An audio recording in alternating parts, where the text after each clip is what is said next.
The year was 1865, and dusk clung to the frontier like a dying prayer across the land. Wind dragged cold fingers through the open plains, carrying with it the scent of storm and distant gunpowder, a reminder that peace was always borrowed and rarely earned. In a quiet barn crouched against the side of a weather-beaten ranch, a single lantern burned like a promise against the dark, and beside it knelt a cowboy with his hat drawn low over his eyes. His name was Cole Hardigan, though few spoke it anymore, and even fewer cared to ask where he came from. He carried the look of a man carved from hardship, jaw sharp with resolve, shoulders bowed beneath the weight of memories he did not speak aloud. Hay rustled under his boots as he shifted, steady hands cupping the lantern as though tending to something far more fragile than fire. Across from him, sitting small and solemn in a worn red dress, was the child he had found only hours earlier, her cheeks streaked with dust and sorrow. She had not spoken since he'd lifted her from the ashes of a wagon that still smoldered with death. No name passed her lips, no cry, just the silent tremble of a girl shaken down to the marrow. Cole didn't know who she belonged to or what blood had been spilled to leave her there alone. He only knew that when she looked at him, her eyes held the same emptiness he once carried like a wound. He saw himself in that silence. Grief recognized grief. Cole hung his revolver low at his side, though his palm was never far from a grip. A man alone could survive the frontier if he kept his wit sharpened, but a man with a child became a target. He had no business taking her with him, and yet the idea of leaving her behind twisted something in him he thought long dead. So he stayed, and she stayed with him, like two souls tethered by fate neither had chosen. Outside, thunder rolled across the horizon, slow and heavy, shaking the bones of the barn. Lightning flashed through cracks in the wood, revealing the horse in the corner, a chestnut mare with a scar across her flank. Old Sparrow had been Cole's partner for 5 hard years, and she watched the child with soft, steady eyes, as if she too sensed the weight of the moment. Cole adjusted the wick, letting the glow spill across the girl's face. Her curls shone like tarnished gold, her lashes trembling as she stared into the flame. He reached into his coat and pulled out a strip of dried venison, offering it without a word. The girl hesitated, eyes flicking from his hand to the shadows behind him as though expecting someone else to appear. When she finally reached out, her fingers were cold as creek water. She ate in cautious bites, every chew deliberate, as if food was a language she had forgotten and now slowly remembered. "You got a name, little one?" Cole asked, voice rough as gravel road. She met his eyes, but her mouth stayed shut. Silence hung between them. Not emptiness, but something broken, fragile, waiting. Cole didn't push. The frontier had a way of stealing words from those who'd seen too much, too fast. He had once been talkative himself, before war, before fire, before the night his own home burned with family inside. Loss forged him quiet. Maybe it had done the same to her. Another roll of thunder shook loose dust from the rafters.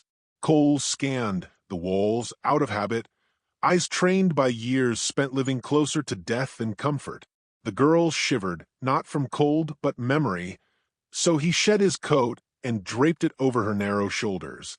The coat swallowed her whole, and she curled into it like it was safety she'd needed for far too long. For a while, the barn was still, just breath and fire and the thin, trembling line of hope. But peace was a visitor on the frontier, never a resident. The wind shifted, carrying with it the distant rhythm of hooves. Slow, steady, intentional. Cole straightened, fingers brushing the iron at his hip. Sparrow lifted her head, ears sharp, nostrils flaring. Thunder did not beat in patterns, but men did. He blew out the lantern with one swift breath, plunging them into shadow thick enough to choke. Moonlight slipped through the slats in pale ribbons, painting the girl's face in silver fear.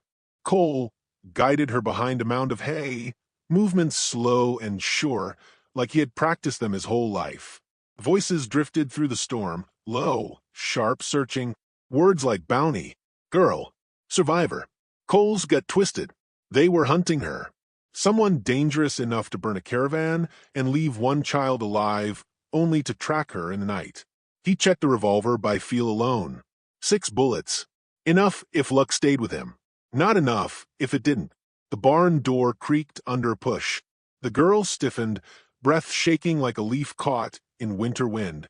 Cole placed a hand near her, close enough for her to feel steadiness if she reached for it. He didn't know why he cared. He only knew that once, long ago, someone had reached for him in the dark, and he had lived because of it. Outside, a voice cut through thunder like a blade drawn free. "We know she's in there." Cole's pulse steadied. Not faster, sharper. The storm roared, drowning the world, yet every heartbeat boomed loud enough to crack the quiet. He crouched low, shoulders squared, revolver drawn. Ready to fight, ready to die, if he must. Tonight, he was not alone. He had something worth protecting. And the men outside were about to learn what kind of man that made him. Rain hammered the barn roof like a fist demanding entry, and the night outside swallowed even the courage of thunder. Cole crouched by the door, revolver drawn, breathing low and controlled as he listened to the men beyond the timber wall. 3 voices, 2 confident, 1 nervous. Men who had burned something precious and were hungry for the only survivor, the silent girl curled beneath his coat. They spoke of her as if she were cargo, coin, currency. Not a child, not a soul. Cole felt something old and jagged shift inside him, something he thought he'd buried with his own kin beneath the blackened ruins of his home. He did not know her name, but he knew she was worth more than any price men could speak aloud, worth more than the bounty they whispered about in dark tones. He steadied himself, the revolver heavy but certain in his hand. Lightning split the sky, shadows danced through slats in the wood, and in that trembling half-light he saw his breath rise like steam off a dying horse. He had lived too long running from ghost to stand here and do nothing. The barn door crashed inward. One rider stepped through, boots slick with rain and eyes mean as a rattlesnake's. Cole didn't hesitate. His gun barked once, the flash brief and brutal, and the man fell hard into the dirt, dead before thunder had time to answer. Another shot flew wild, grazing Cole's shoulder. Hot blood spread across his shirt like spilled whiskey. He gritted his teeth, pain sharp but distant, and pushed forward with grim resolve. The second man leveled his rifle, but Cole moved first. 2 quick shots, controlled and precise. With splintered, sparks flew as bullet met metal, and the second rider stumbled back, cursing through clenched teeth. The third man, younger than the others and less sure of his place in this wickedness, froze at the sight of his partners falling. His courage cracked like thin ice. He fled into the night, with a promise thrown over his shoulder like a curse. "More will come," he shouted, voice cracking like a frightened boy's. "You can't hide her forever." Then he was gone, swallowed by rain, horse hooves fading into darkness. Cole stood still for a moment, chest heaving, the barn reeking of gunpowder and wet earth. Pain throbbed beneath his shirt, blood dripping warm across his ribs. The girl crawled from her hiding place, small hands trembling as she reached for him. She did not speak, but her eyes, wide, wet, shimmering with fear and fierce, silent hope, said everything words could not. Cole lowered himself to one knee, pressing his palm gently against her cheek. He tried to speak, but found no voice for comfort. Instead, he holstered his revolver and wrapped his good arm around her, pulling her close, steadying her shaking breath with the rhythm of his own. "We ain't got long," he murmured finally, voice rough as torn leather. "There'll be more coming, meaner, more desperate." He knew what he had to do. Stay, and they would die here, burned alive or shot like cornered wolves. Run, and maybe they'd live long enough to find someplace safe. Maybe she'd speak again. Maybe he'd redeem something he once lost. He packed fast, every movement efficient, born of years surviving the kind of nights that stole weaker men. Dried meat into his saddlebag, a small flask of water, rope coiled tight, the lantern he relit with trembling fingers, their only light in a world eager to swallow them whole. The girl wrapped in his coat looked so small, so breakable, Yet she watched him with a steadiness that steadied him in return. When she reached for his uninjured hand, he let her take it. He hadn't realized how much he needed that touch. Sparrow stamped and snorted as thunder boomed overhead. Cole saddled her swift as he could, careful not to show the pain searing through his arm. He lifted the girl onto the horse with gentle strength. She clung to his shirt like a frightened kitten, but he could not ride with her just yet. First they needed distance. First they needed darkness. They slipped into the storm, the lantern covered with his palm, so it shone only enough to light their next step, and not a step more. Rain plastered his hair to his brow, soaked his shirt until it clung like a second skin, and washed blood from his wound in thin scarlet threads. The girl shivered but did not cry. Cole admired that. A child who did not break under fire was a rarity in this cruel land, perhaps stronger than he ever was at her age. The prairie stretched ahead, a black sea under a churning sky. Lightning clawed across the clouds, revealing the distant silhouette of a river swollen with rain. Somewhere beyond it lay a trading post where law held more firmly than hunger, where whiskey was cheap and bullets cost more than breath. If they could reach it, maybe they could find answers, who she was who wanted her dead, and why she alone survived the carnage that claimed her kin. Cole led Sparrow by the reins, boots sinking into mud thick enough to swallow a man whole. Wolves howled far off, their calls weaving through the wind like ghost song. He walked stiffly, blood loss making each step heavier than the last, but he would not falter. Not while she watched, not while she trusted. Miles passed under endless storm. When lightning flared again, Cole looked down at her small face, pale and determined despite fear still lingering like a shadow. She had begun to hum softly, a sound like memory or prayer. He wondered if she was singing to keep the dark from swallowing her whole. Or him. Hours later, when the storm's rage softened to steady rain, the land opened before them like a broken heart. The river they sought had risen into a roaring beast, swollen banks thrashing brown water against stone and fallen limbs. Foamy waves devoured everything in their reach. The crossing, once shallow, was now a death sentence. Cole cursed under his breath. Behind them, torches flickered on the horizon, small at first, like fireflies, but multiplying, drawing closer with every thunder-torn heartbeat. The men had returned, and they were not alone. Cole's pulse hardened. They were trapped between river and wrath, past and pursuit. Sparrow stamped nervously, as if she too felt doom closing like iron jaws. The girl clutched Cole's sleeve, eyes wide with silent plea. Stormlight glinted off her irises, turning them into twin mirrors of everything he feared and everything he could still yet save. Not tonight, he breathed. I ain't losing another soul to flame or flood. He looked at the river again, jaw tight with decision. He would build, fight, cross, bleed, whatever the land demanded to keep her alive. His story wasn't over, not if she was meant to survive it. Torches grew brighter behind them. The river roared louder ahead, and Cole Hartigan stepped forward, knowing the night had offered him a choice, run, or make a stand that would echo long after the last gun fell silent. The river raged like a living creature hungering for flesh and memory, swollen with storm water and fury. Cole stood at its edge, rain running down his jaw, breath trembling with exhaustion, yet resolved beyond reason. Behind them, torches of approaching riders flickered through the timber like eyes of wolves closing in for the kill. The girl, still nameless, still silent, held his coat tight to her chest, her small fist knotted in fear and trust both. Her presence, once a burden of uncertainty, had become purpose. He saw in her the echo of every life he had failed to protect, every voice he had buried in ash and regret. He would not fail her. Not tonight. Not while breath lived in his body. He gathered fallen branches slick with rain, rope coiled around his wrist like a promise. Every movement burned through his injured shoulder, but pain made no difference now. She watched him, shivering yet steady, as if she understood what he meant to do long before he dared speak it. He lashed wood together with the swiftness of a man who had built his own survival too many times to count.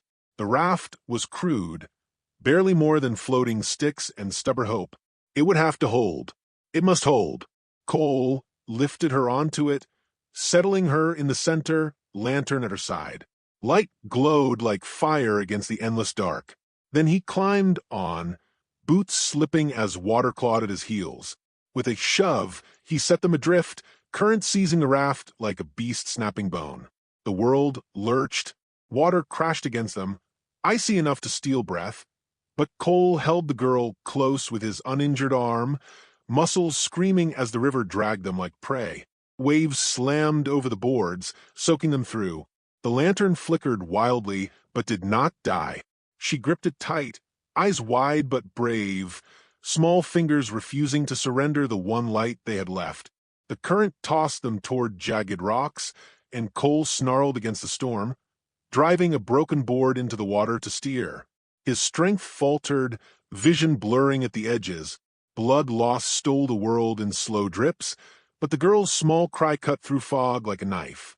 For the first time, her voice rose from silence, thin, strained, desperate. "Don't let go." 2 words. Her first, and they sparked something fierce inside him. He braced, pushed harder, teeth bared, dragging the raft toward the far bank inch by inch. Lightning tore the sky, open, revealing riders gathered on the opposite shore they'd fled, rifles raised, hoping the river would finish what fire had begun. Cole shielded the girl as bullets cracked through rain, splintering branches and biting into current.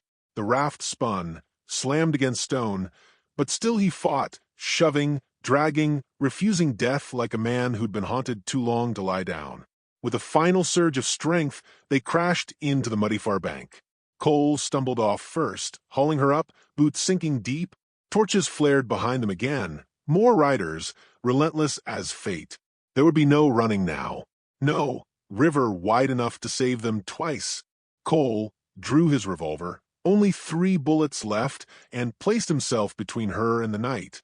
She clung behind him, lantern raised high, like a trembling star. He had no plan beyond this moment, only instinct sharpened by grief and grit. If he died here, it would be standing. If she lived, it would be because he chose to fight. The men emerged through the trees like shadows given form.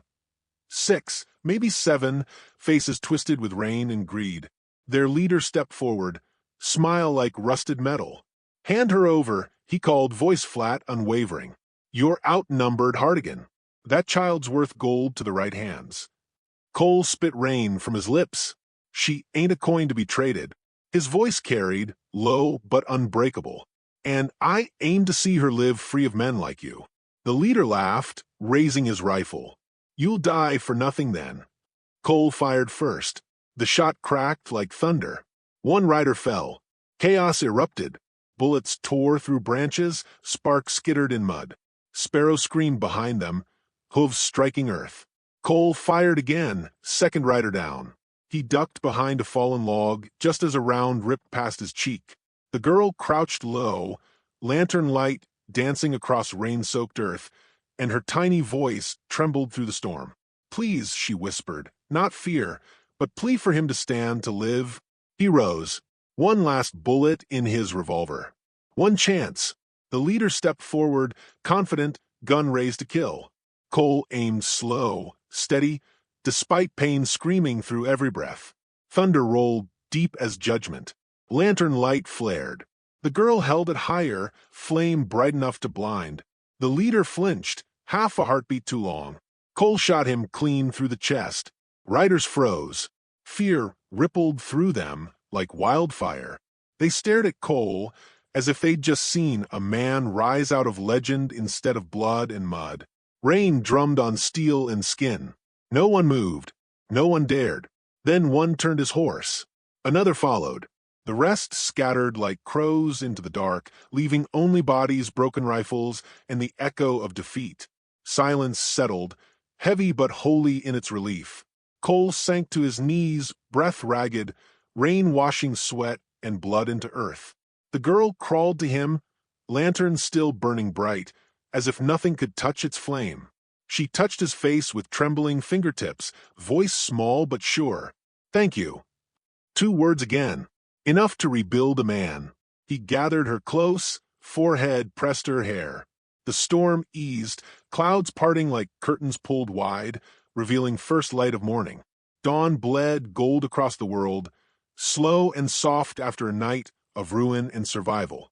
Cole rose unsteadily, lifting her into the saddle, taking reins with hands that had known too much violence yet now held something gentler. Sparrow walked forward, sure-footed even as ground turned to river-fed mud. The lantern, now hanging from the saddle horn, swayed like a promise that the worst had passed. They rode into sunrise, not knowing where the trail would lead or what new danger might find them. But they carried light. They carried purpose. They carried each other. And some stories don't end with peace, they begin with it.